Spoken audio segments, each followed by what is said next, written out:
Hello, it's Mike. I'm joined by Ray. Mm-hmm.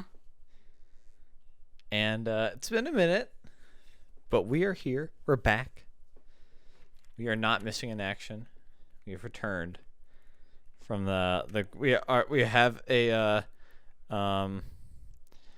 thing where you go back from the war, but we're back from the posting war. The posting war. Oh my goodness. The posting wars to bring you an unscripted gaming. Yep. So let's go ahead and get started. We have a lot to cover that we have a lot to cover, so let's hit the ground running. Ooh, can I cover some personal things? No BS. I mean, there will be some BS, but yes. I'm sorry, I didn't mean to interrupt you. Go ahead. I work at a new game studio. Yes, you do. Congratulations. Thank you. Can't say which one, but the game I will make one day when it comes out, I want to point out one specific thing I added to the game that either will make you laugh or it'll make you like roll your eyes. I'm hoping for both. I'm hoping that this tracks. You're laughing and then you just roll your eyes at the same time, like a bad pun. I will laugh at this and then immediately return it to GameStop. If you go to GameStop to buy this game, I will be very disappointed in you. Ooh, let's get to the news actually. Let's get to it. I didn't actually have this on the list of things that we should talk about. Once again, still unscripted, but we just have like a hot list. GameStop's not doing well at all. I forget what they just instilled a new policy where they have fired their most experienced general managers across the country. Specifically because those general managers were making in excess of $16 an hour. The company needs to save. Feels like I'm surprised there hasn't been some sort of like vulture capital, like leveraging a shit ton of debt on GameStop, and I'm surprised that hasn't happened. Well, they haven't because their stock is it's been degraded to junk bond stock. It's not worth anything. The company is not shifting fast enough. I don't know what they need to shift, because every single time I've gone to a GameStop in the past 2 years, from personal experience, it has... Actually, I retract that. From the past 5 years, it hasn't been a pleasant experience. Like, everyone has their GameStop horror story, and the fact that everyone has one, even though it's a place where you just walk in and you want to buy a video game, that shouldn't be okay. Okay, hear me out. Second rewards program. You've got the one rewards program. What if you add another rewards? So they've kind of done that, and I'm not joking with you.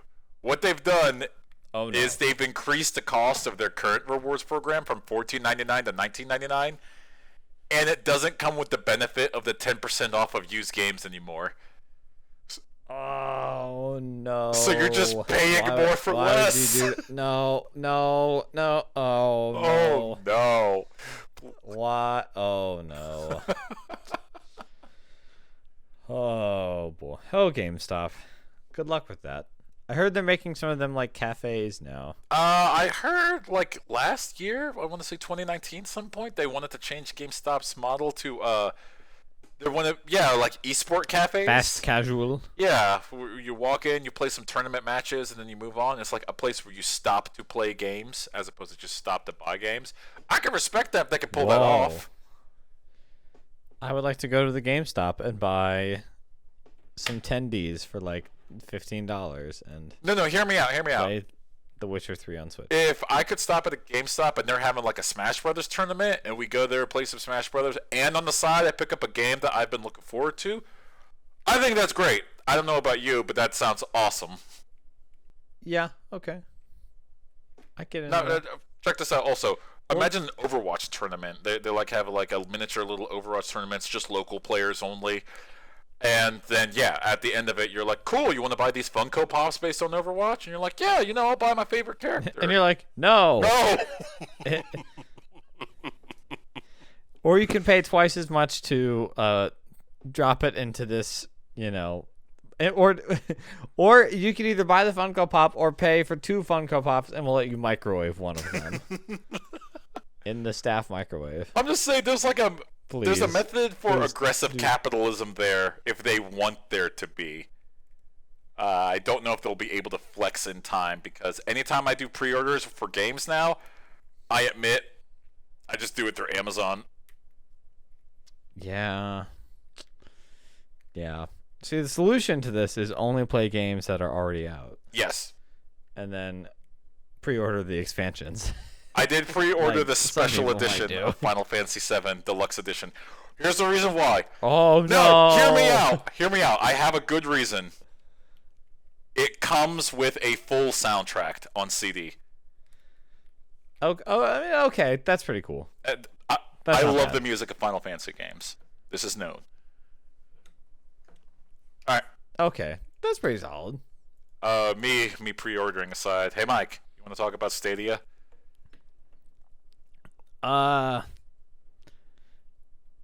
Yes and no.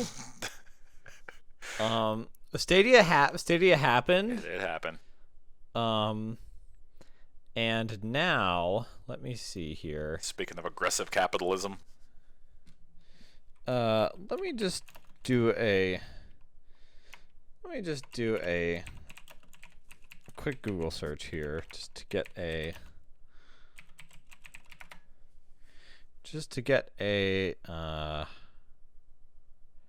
What a feel for their look numbers. at yeah. But while you're doing that, for those of you that don't know what Google Stadia is, it's Microsoft's streaming platform service. They're eventually going to make it so that it's free to use, but for right now, it costs $130 to buy the Founders Edition. Oh, by the way, it came out in November of 2019. You get a controller. You get a streaming device. I do believe it's a Google Chromecast Ultra. And you also have to pay $9.99 for the service. Now, all of that said, you would think, okay, that sounds like a decent deal to go ahead and play an unlimited number of games. No, you still have to pay for the games, each and every one, a la carte. With your Pro membership, you do get some free games. Like you get, I think it's 2 free games a month. So I'm not gonna disrespect that. That's decent. But for every other game, yeah, that'll be $60, please. On top of the $9.99 per month. Yeah, and it's like, yeah, that's the thing. Is like, it's the subscription. It's all the drawbacks of a subscription, but with none of the benefits here. I'm trying to find I recently posted some Oh, didn't you? Destiny player counts in Stadia, and I'm trying to find it. Oh, you posted that in our Destiny chat a while ago. Like, Yeah, I want to say I'm trying 3 to days find ago. it here. And I was trying to compare that to the... I feel like it wasn't that long ago, but I'm scrolling past all these things and I don't see it. Yeah, so Destiny 2, if you want to play that on Stadia, that actually comes with the $9.99 service. There's a little bit of bad marketing because it was supposed to be that Destiny 2 was supposed to be free with Google Stadia, but no, if you want to play Destiny 2 on Google Stadia, you still have to pay $9.99 for it for each month, even though every other version of Destiny 2 right now is completely free to play. Okay, so I found it. So, just for reference, the last just right now is the time we are like randomly recording this. Sunday, March 1st. There are about 50,000 people playing Destiny on Steam. Okay. On Stadia, it looks like it was on just like a little earlier this week. The total population playing was less than 4,000. For a game that is one of the most popular games on Steam. And let's see, in the last, the peak the last 30 days was 93,000 concurrent. So, boy. That's the free game, too. Stadia is, right now, Destiny 2, just in terms of activity on Steam is in the top it's 8 Yeah. on the top 10. It's below Team Fortress 2. People still play Team Fortress 2? People play a shit ton. Who are you people? I never could get into it. Man, TF2 is great. I feel like I never got super good at it, but I always really enjoyed it. So yeah, if that's because Google is obviously not going to release any like actual physical numbers of player counts or anything. So it kind of seems like the Destiny numbers as something available on a bunch of other platforms is the best comparison. And based on that, it seems like Stadia has really not. I mean, it's like it's a really weird thing because it's not. It's like all the drawbacks of something that's aimed at more casual people, but with none of like the things that would make more casual, like non-big hardware purchasing people want to get into it in the first place. Because it has like, there's still like you can't just like log into a browser for like $2 and play Destiny 2. You have to buy this Founders pack and the thing is like, and then you're like locked into that ecosystem too of like the Stadia Destiny player base. For example, if Stadia was to go belly up, why would you do that? All the games that you purchased on it are also gone. So here's my problem with like an all digital future. I bought and I owned Scott Pilgrim versus the World, the beat 'em up, and I will never stop bringing this up. I still have an active Xbox 360 account. I should own that game. I can't download it anymore. Yeah, I mean, I think it's definitely something that is. I haven't had this with any like main games I play, but like there's an album I had downloaded on my phone on Spotify that I really loved and enjoy, and then it got pulled off of Spotify for some reason. Even though it's still downloaded on my phone, I just can't play it anymore. Because I was just leasing it. I was never like technically owned it. Oh yeah, let's bring up which is like PT. Exactly. It's just like, so it is like, I mean, the convenience is cool, but like that, I think that's what makes Stadia such a hairy proposition is that there's not even like a veneer of like ownership. No. Because like, I understand that with the like something like Destiny, like. The nature of that game is an online game. So if it goes offline, then that's kind of it. Like, I understand that, like, at a certain point. But I would be, say, just looking at, for example, like I have Far Cry 4 on my Steam account. Like, and I can still play that even if Steam goes, like, if that game's servers are taken down permanently, I can still play the offline on that. Yep. Like, that works. But, like, that is, I can still play it, but if through Stadia, that would just be like, no, you're done. Yeah. That's it. You have no access to the game anymore because you have no local file, which is so. I mean, I guess right now we're just kind of waiting to see if Google has a bad habit or a fine habit. Who gives a shit of dropping products that don't really immediately take on and just kind of dropping them. Yeah. So right now, we just have to wait and see if that's what will happen with Stadia as well.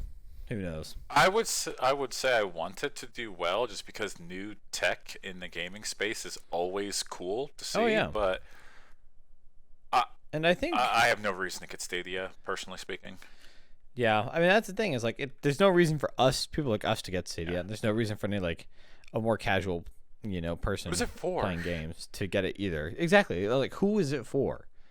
Because right now it's like not for anybody. It seems like there's not a great value pitch for either side of their audience, and I think Stadia could be really cool because I think there's like games that you could build.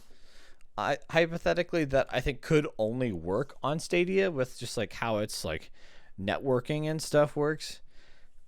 It would be like I feel like there are some very cool things you could do with the Stadia technology that no other system or like computer console whatever could replicate, which is super cool. So here's hoping they figure something out. But I feel like it's going to be way too long until something like that materializes. Yeah. They could have did what Nvidia did and just say this is a beta, and just left it Yeah. at that. That's really what they should have done, because it feels like GeForce is coming in and they're like, oh, this is $5 a month. Period. And your entire library transfers over. You don't have to pre-buy the games. I mean, it's just like, yeah, exactly. That makes sense as like a value proposition. Like just right there immediately. Like it's crazy how just like, yeah, it's just. Oh, funny. can we talk about real quick, just as a cap off, how inconvenient it is to buy a game on Stadia? You have to do it through your phone. You can't. That's so ratchet. that's messed It's like up. purposely inconvenient. That's. Like you can't just do it on a web browser. You have to like download the app to your phone and then purchase the. Why? That is dumb as hell. Like I can't even buy it through Chrome. No. Like, are you kidding me? No. What's the point of having this ram hog of a browser anyway? 'Cause I almost said something really not as good. You've been listening to too much True and On. Yeah. Oh boy. Parody. I just know to scream that just in case I say anything edgy. Hey, it technically works. So. Technically, legally, yes. Let's talk about upcoming E3 and 3 months now. Years chugging along. Well, it feels like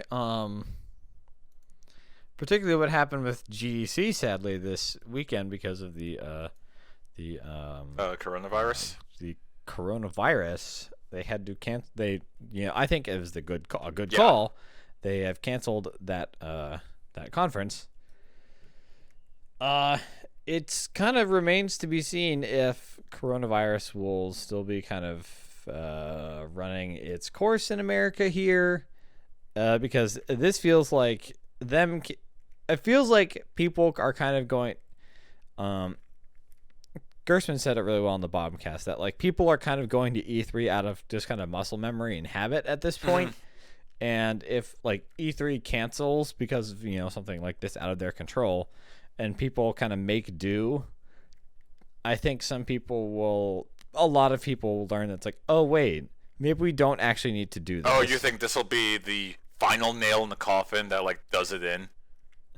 It could be if people like if they have to cancel and then people kind of learn to move on without it. That's interesting. It could really disincentivize anybody like spending the resource, especially for like bigger companies, like spending the resources to do that. Smaller people, smaller teams and groups, like doesn't make any sense either. Sony pulled out of it completely. Yeah, exactly. Like it's Nintendo. The Nintendo Direct really killed E3. Honestly, Nintendo was ahead of their time with that Direct process. In that they started doing that, and everyone else was like, "Wait, that's a really good idea. Let's just do that." That's instead. really smart.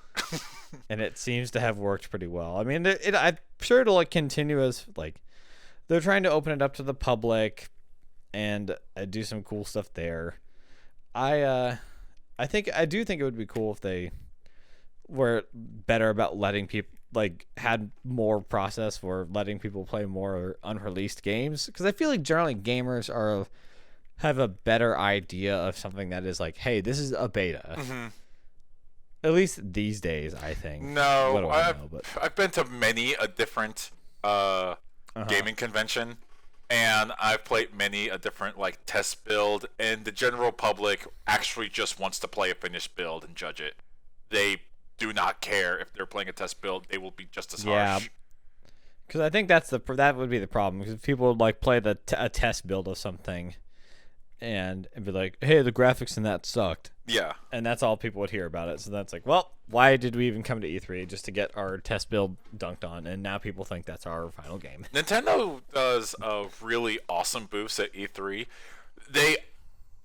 Anytime they go there, if they only showed off completely finished games, and when they do a brand new game announcement, they typically have it on the floor for you to play.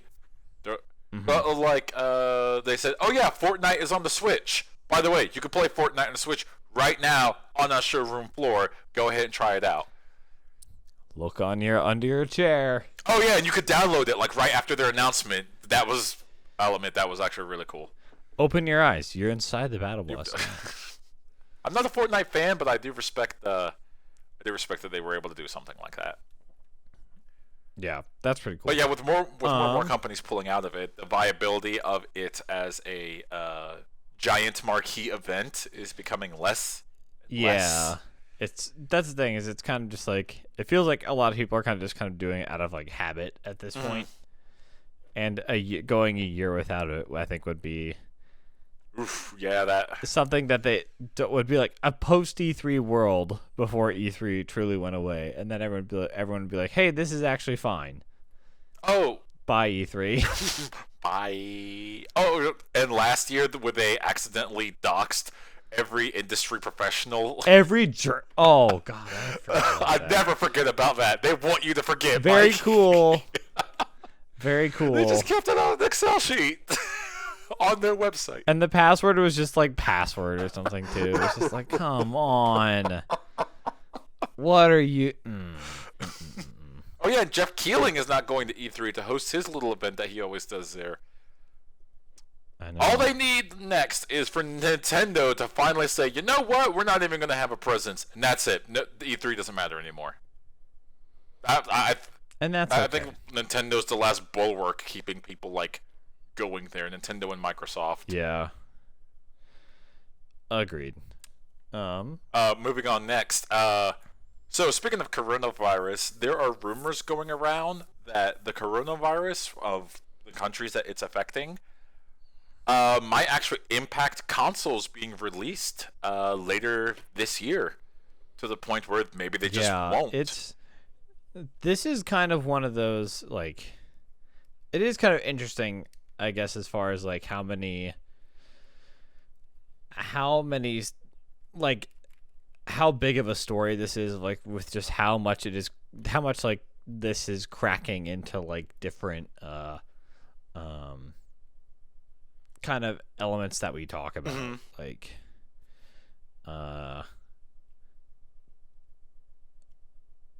what was I gonna say? But yeah, like you were saying, like a lot of like some of the production, the like just the manufacturing, and even just like the greenhouse gas emission from China has dropped insanely over this like month, because they've just haven't, factories have been closed because of like the massive risk. Can I just say, thank goodness the Earth thanks you for a little bit. Maybe we should pause and take a look at our own consumerism for just a minute and realize, is a brand new console that important, that needed? You know what? Give it another year. Give it 2 more years. I don't care. Just don't put anyone else at extra risk. If you would like me to send you some papers about why a 4-day work week is good for the environment. I used to work a 4-day work week when I was an account manager at Sprint. You don't have to convince me. I'm already sold. Oh, okay.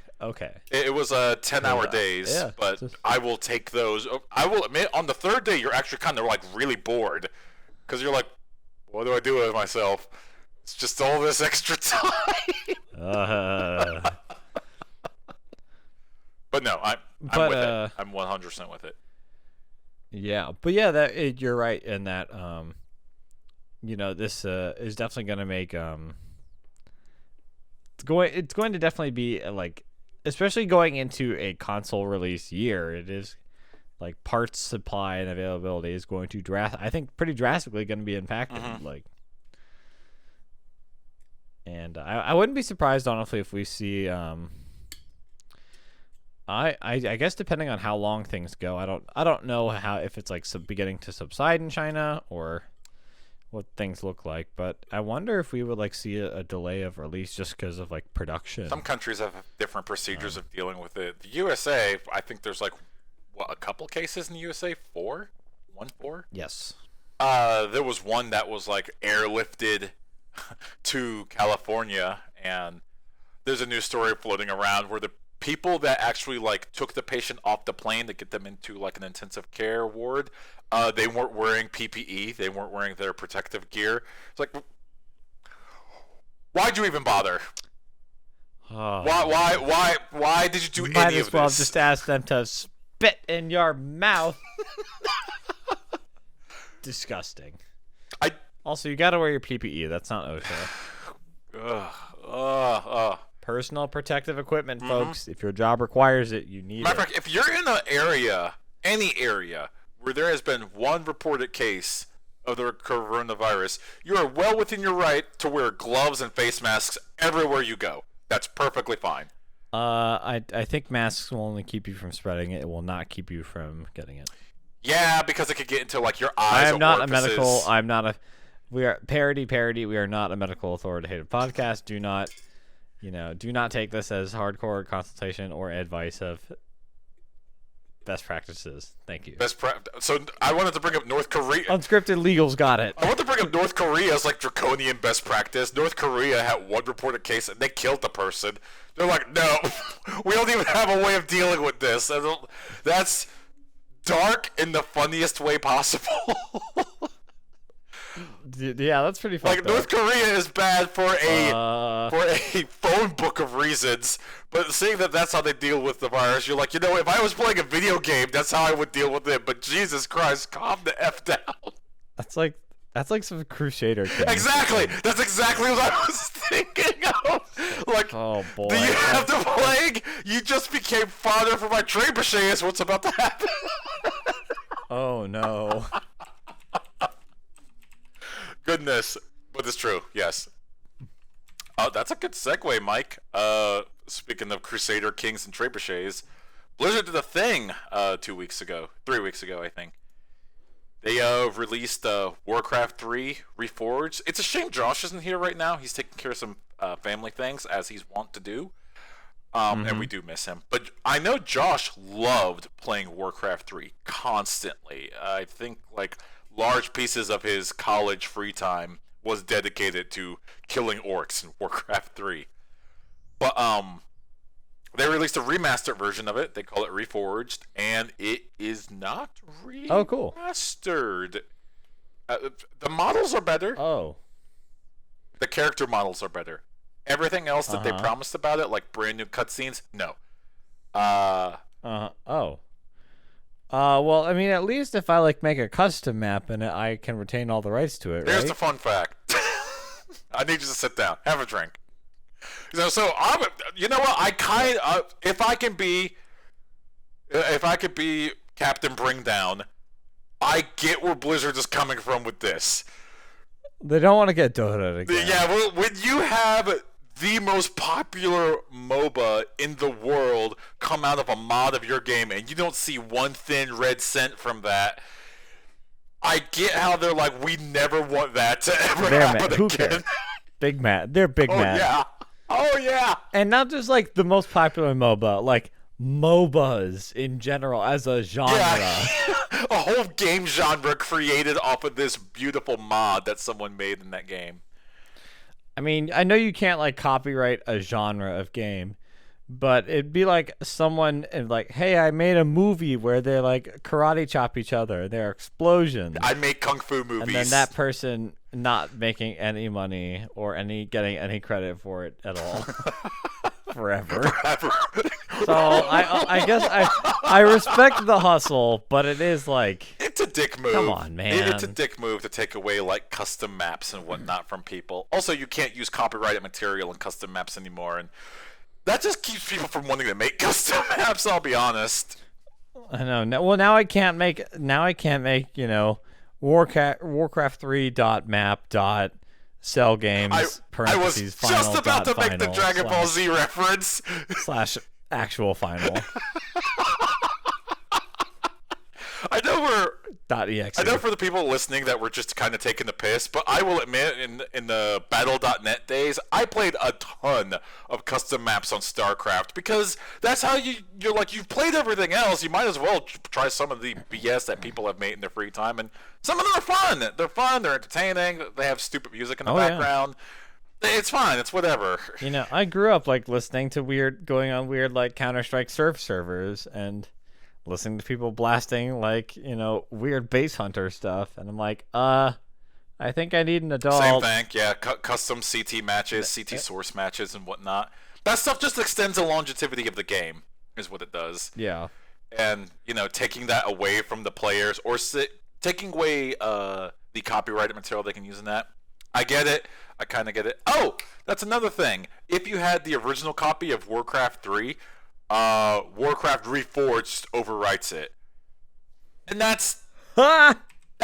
Oh, no. That's just bad. That sucks. That's a bummer. bad consumerism.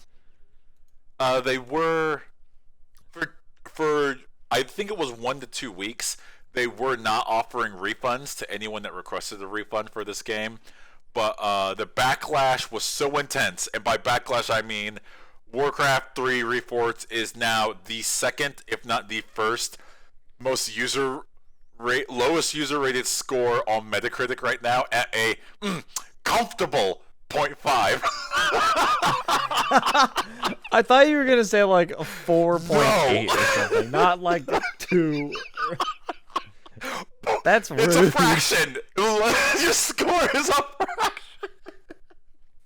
I don't know if it deserves 0.5 because the game at least launches. It works. Yeah, it's like not a virus, which I think, and it's presumably not like sending your bank card and like social security number to, I don't know, Bobby Kodak's personal printer or whatever. So presumably it gets like 3 points there, but no, the open anger. I of suppose it, not every fan is as objective and good as we are. So no, I get the open anger too. If I had like an original copy of like, go back to StarCraft. If I had an original copy of StarCraft and let's pretend they did the re-sci-fi'd version of StarCraft. The re-sci-fi version. Throw 3 E's on there, maybe 4 just to be extra. And I was like, okay, this sucks, but at least I could go back to my original copy, and it overwrote my original copy. I would create a Metacritic account and then downvote it into oblivion. Because that is bad. That is bad practice. That's insane. I can't believe that. That is, I guess it's to get more people playing. That's like I heard a great conspiracy theory the other day that I think is completely legitimate, that Coke introduced New Coke to make people clamor for old Coke, and when they brought back Coke Classic, that's when they switched from sugar to corn syrup, and they wanted to do that to make it, and so they did it during that time to not cause another fuck up of what they actually wanted to do. And I'm like, okay, yeah, I'll buy this. I'm sorry. No, that's not a I've heard this so often that I don't think it's a conspiracy theory. I think that was just the business practice. That was like the intent. Because it seems like a little too brazen. We're like, we have this brand new formula. You want to talk about brazen conspiracy theory? No. We're not ready for Red Mike. Let me tell you about some exciting polling I saw the other day. We can't do unscripted politics, even though I want to. Oh, I know. I don't want to get everybody I know fired. So, including myself. I think that's because I want Red Mike, as I call him, and it would be this unbridled rage. And I want that so bad. If you know what we should do, Ray? Talk about Game of the Year? We should talk about Game of the Year. Alright, let's do it. How about that? Because it's 2020. But we played some games in 2019. Oh, we did. I have a list of some of my favorites, and I'd like to count them down for you. Okay, so me being locked in current development of a game, I can't give my opinion, but I do want to hear yours. Okay, well, this won't take too long, I don't think. Some honorable mentions I have, just because I haven't either. I liked them well enough, or I need to spend more time with them. I need to finish playing Outer Wilds. I enjoy it, though. I think that is really fun, and I love that kind of puzzle-y thing, but just haven't finished it yet. Great game. Fire Emblem Three Houses is more Fire Emblem, and it's good. Stuck at the beginning. Tetris 99 is scary turbo battle Tetris against, like, in a PUBG style battle royale type thing, which is kind of crazy. And Death Stranding is a weird thing that I actively do not enjoy playing, but I very much like the story and the world and the environment and vibe, but I just despise playing it. You have not. I was actually thinking of picking that game up in a couple months, but you're not selling me right now. Yeah. Let me get back to you on that. Maybe push pause if you can get it on sale or something. I mean, We'll. He walks like a baby cow. Like his legs, he no. can't stand up straight. I'm just like, oh my doorbell. Did I hear correctly that in some way you have individual control of his legs to make him walk? No, well, you have the arms, so you can hold the backpack with your left arm or your right arm. It's like, oh, he's tipping left. Oh, he's tipping right. I'm like, just go forward. That sounds like an exercise in frustration, not a video game. Yeah, and I think one thing that is kind of annoying, I guess this is the final thing, just Breath of the Wild has some kind of meticulous long-term just kind of movement to it, but if it's not actively unfun to just walk somewhere, even if you have to go far, you know what I mean? It takes a while, but it feels like sometimes Death Stranding is just actively unfun traveling. Wow. Which is just hard. I'm just I know it's the point of the game, yada yada. Did you beat Death Stranding? No, I'm still working. Okay. I'll get back to you. Hey, no shame. I guess a couple other honorable mentions. I'm still playing a lot of Smash. I've liked the first round of DLC that they've done. That's been pretty cool. I liked one character. Terry. Love me some Terry. Terry's so good. Honestly, for every character you don't like you don't really use Joker, Hero, or Banjo-Kazooie. I like Byleth, but Terry's the GOAT. I hate fighting so Byleth and Hero online. Hero because Hero is broke as Hero is either I'm going to break the game with completely unfair OP attacks I could just randomly get, or he just kills himself. He has an attack that just straight up kills. I know, it's so good. There's no in between. There's no middle ground. Ray, are you ready for the I guess another one. I still play Destiny. I like it. Top 7. Top 7. All right. Wow. Number 7, we've got Mortal Kombat 11. I'm leaving. What? Get back here! Hey! I'm so offended. I have not considered Mortal Kombat as a fighting game since I was a child. I respect that people like it. Wait a minute. Is Smash Bros. Is a fighting game and Mortal Kombat isn't? I think I've had this discussion with you where I said yes, Smash Brothers is way more of a fighting game than Mortal Kombat. Fight, mate. We're not gonna unpack all that. We don't have all the. We don't have all darn day. We'll have the next 2 hours. I do want to point this out. Wait, go ahead. Tell me why you love Mortal Kombat. Why is it in your top 7? Because I think I kind of like the Injustice style and Mortal Kombat style fighting games when I get the party fighter games. It's like Crash Bash. Yeah. Mortal Kombat and Mortal Kombat and Crash Bash are the same game according to Ray. Moving on. Wait. I just want to point this out just to go ahead and end this argument of whether Mortal Kombat is a fighting game or not. In EVO 2020, Smash Ultimate is on the roster for games that take the main stage. Mortal Kombat isn't.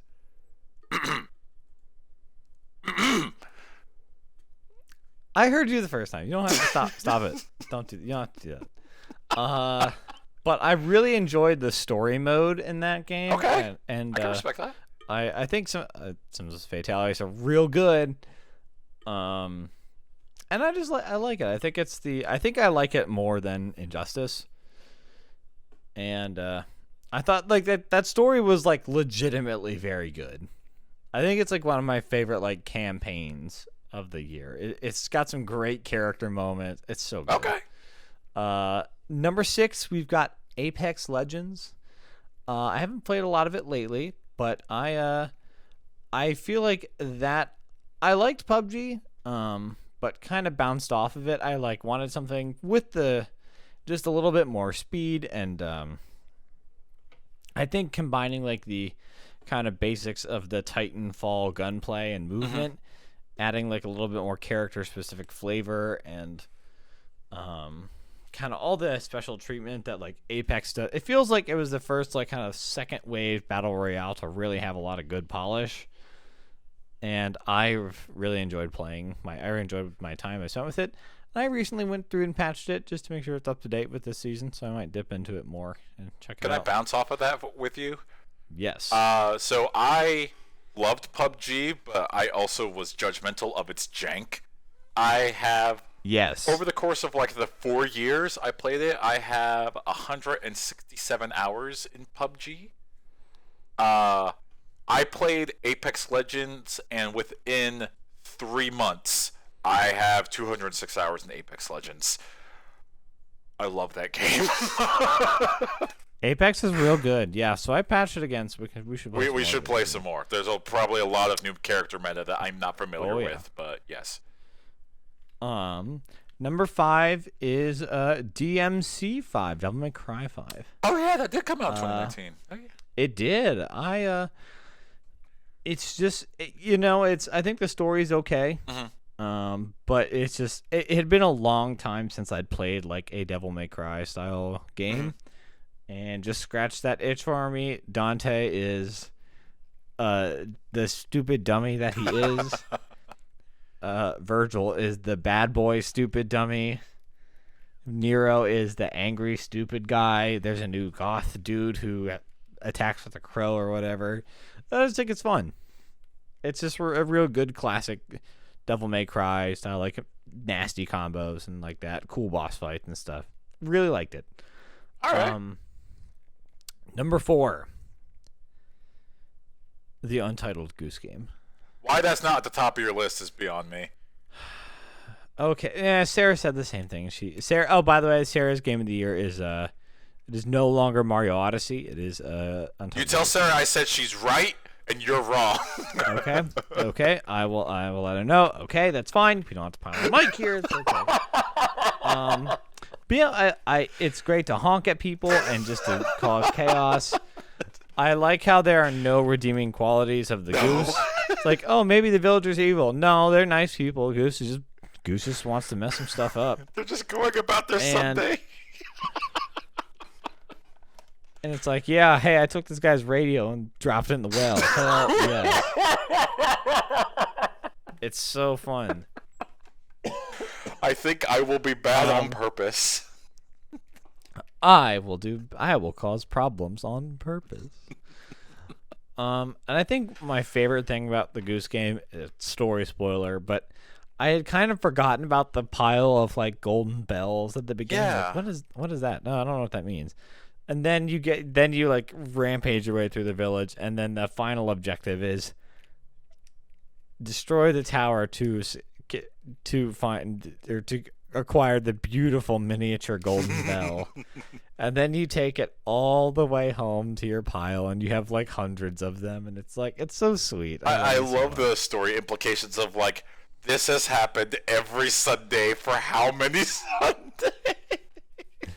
And it explains why everybody has all this non-goose anti-goose propaganda up everywhere, and you're what did I do? And then you're oh, I understand. I am actually evil. I'm gonna sneak in another honorable mention.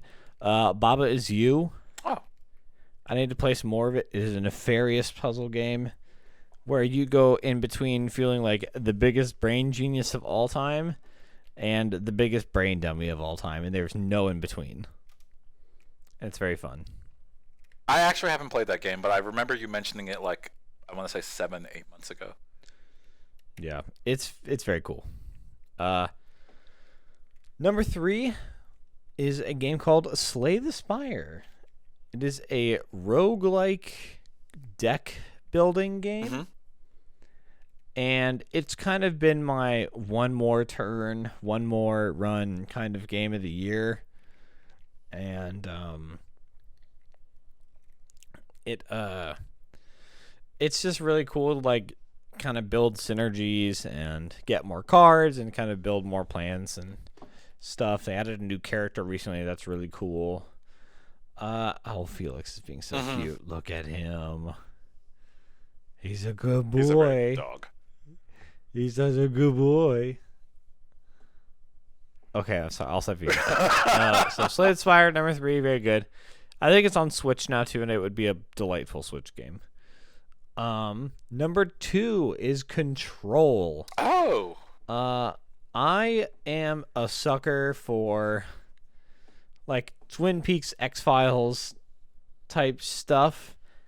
And I think this game kind of draws from a lot of that kind of storytelling with all like the weird FMV type stuff it does. Kind of like, oh, you're transported into the spooky motel and have to like solve a puzzle to get out. And it's like this weird federal bureaucracy. And then you're like, but the gameplay is also really fun. And you're, you know, shooting like this cool guns and you've got like psychic powers and stuff.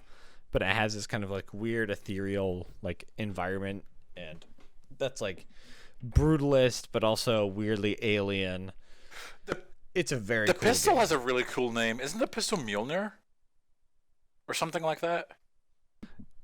Yes, it's implied that that is like the same thing. Yeah, like it transforms based on need or something. I thought that was a really like the cool service story, weapon or something. A really cool story element. So that made me want to like play it.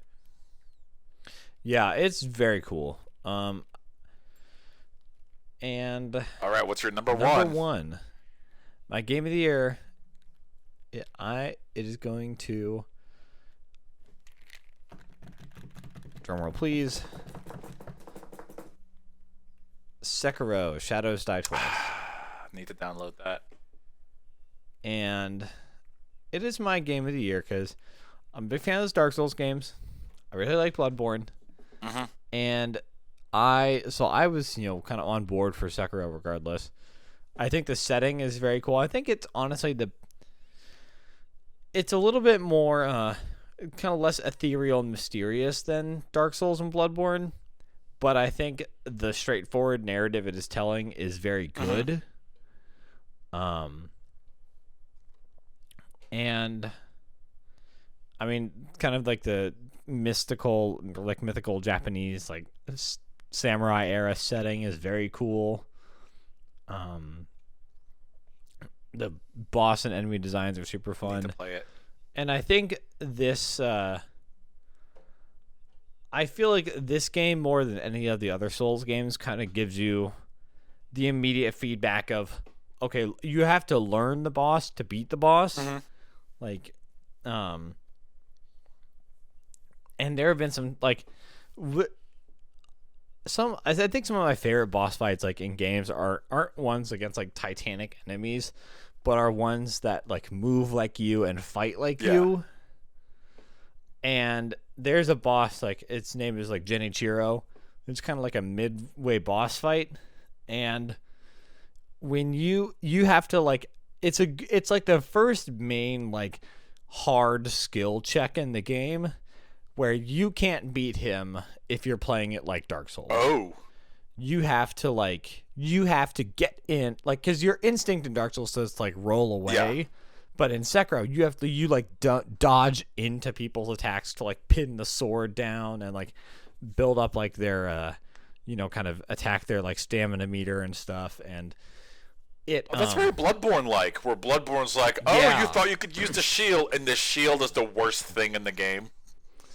Yeah, and it's and when it kind of clicks where he like Genichiro unleashes some like unholy hell combo on you and you just perfect parry every single thing, you feel like a god. You feel untouchable and you're like, you pose no threat to me. You are powerless as you're just like it feels like this is what I always. It's kind of like I haven't played the new Star Wars game, but this game is what I feel like every Star Wars game should have been forever. It's just like the clashing of the blades and like the parry and like getting the perfect parries. Like when it clicks, it feels so good. It is tough to get there, and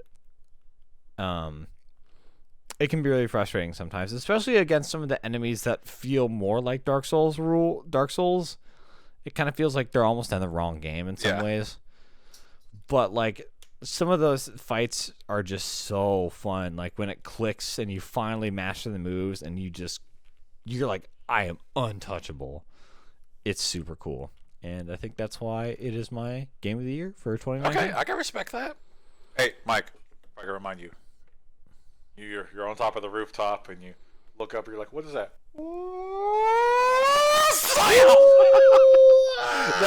Every time I watch that video, never gets old. I'm in tears watching that. I need to go watch that again. Did I upload that on my YouTube channel? Did you? I think I did. Oh, I'm sorry I keep creaking in my chair. It's fucking really annoying in the recording. But yeah, that's my game of the year. That's a good set. I respect your opinion that Sekiro got the top billing. Still looking at you side-eyed that Goose Game didn't get it. Huh? I love Goose Game so much. We all love. Hey, well, Goose Game won the actual game of the year, like an actual. The Dice Awards, yes. Which so they'll be fine. They'll be just fine. Good on that studio, because if you read the story for how that studio came up with Goose Game, it's the most wholesome thing I've ever read for creating a video game ever. It's so good. Just like, geese are funny. Hey, what if we made a game about geese? Cool, let's do that. What do we call it? I don't know. Untitled Goose Game. We'll think of a name for this event. They never did. I love stories like that so much. It's so good. Oh, you have a flapping button. You flap your wings. That button does nothing, but I abused the hell out of it when I kept scaring that boy that is deathly afraid of geese. They're like, yeah, like, bitch. What you gonna do about it? Honk, honk. Go hide in that phone booth. Call for help. No one will hear. In the phone booth, no one can hear you scream. Rake in the lake. Rake in the lake. It's so good. I tried to imagine this from the perspective while playing Goose Game, and I know, like, we've already talked about Game of the Year, but gosh, Goose Game is so freaking good. Goose Game is like I feel like it just is a perfectly.